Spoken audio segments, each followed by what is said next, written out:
मोए बिनी ब्याही ले जाए कह दीजो मुरली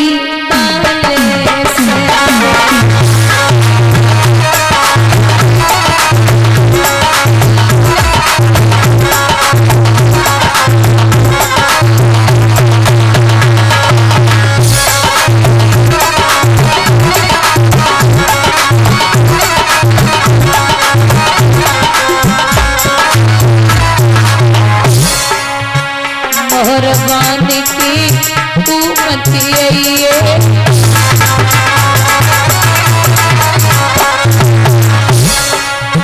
भाई भतीजे तू मत लइए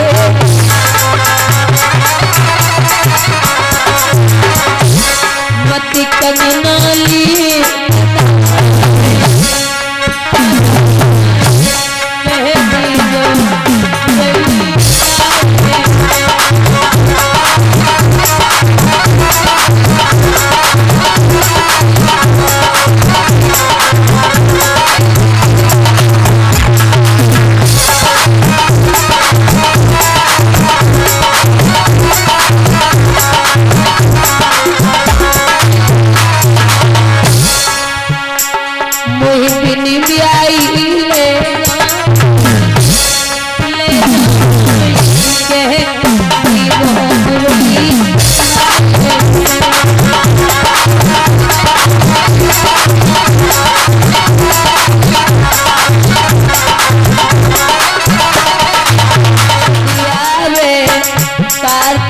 महीना एक सुदे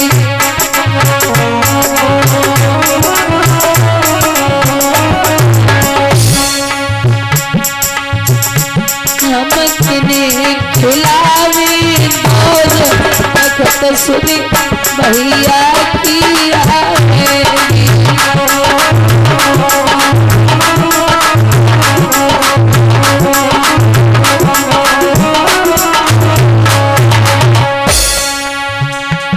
सुदिया में मंडप नीचे एक सुदे हेलो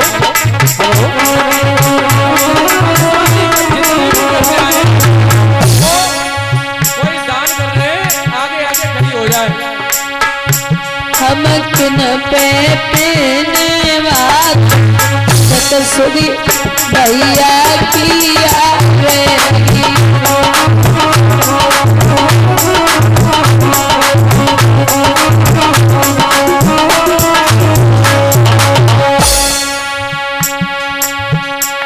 मत मारो वीरन को नाथ खत सुदी वीरन पिया वेगी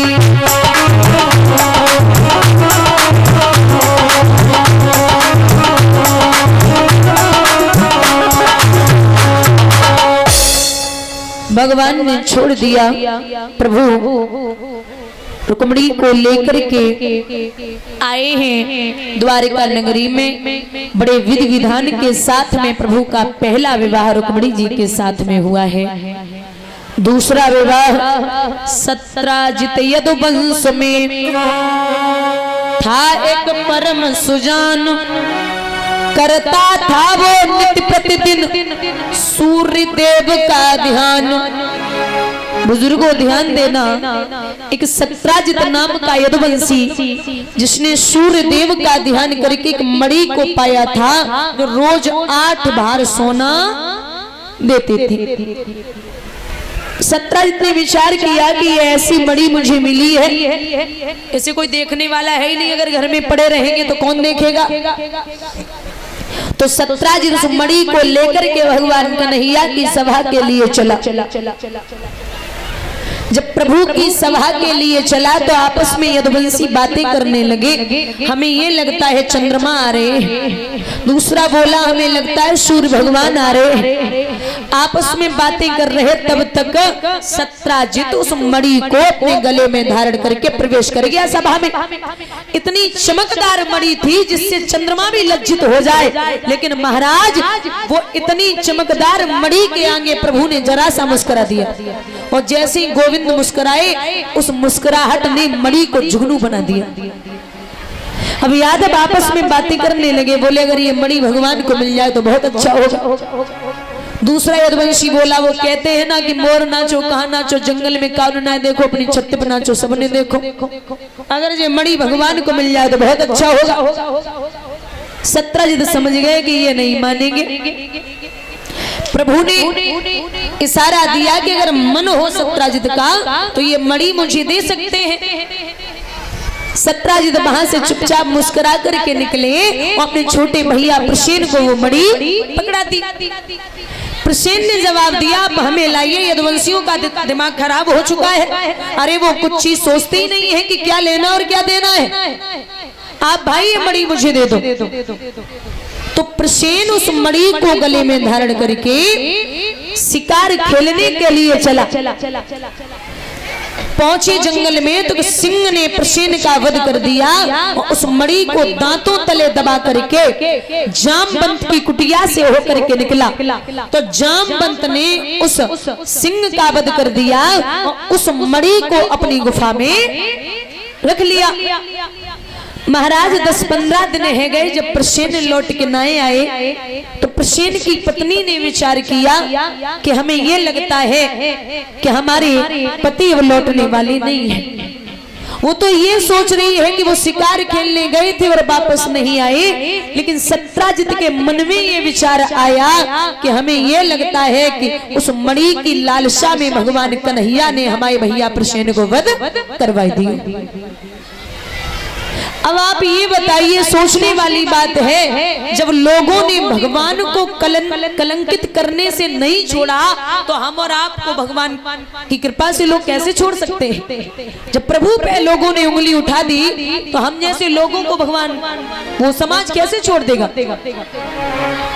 प्रभु अपना कलंक छुटाने के लिए चले तो क्या देखा, घोड़ा मरा पड़ा, प्रसेन मरा पड़ा, जामवंत की कुटिया से होकर के निकले तो एक सिंह मरा पड़ा। दादा ध्यान देना, भगवान ने अपने जवानों को इशारा दिया कि अगर हम 27 दिन तक लौट के न आए तो आप समझ लेना कि मेरे प्रभु लौटने वाले नहीं हैं।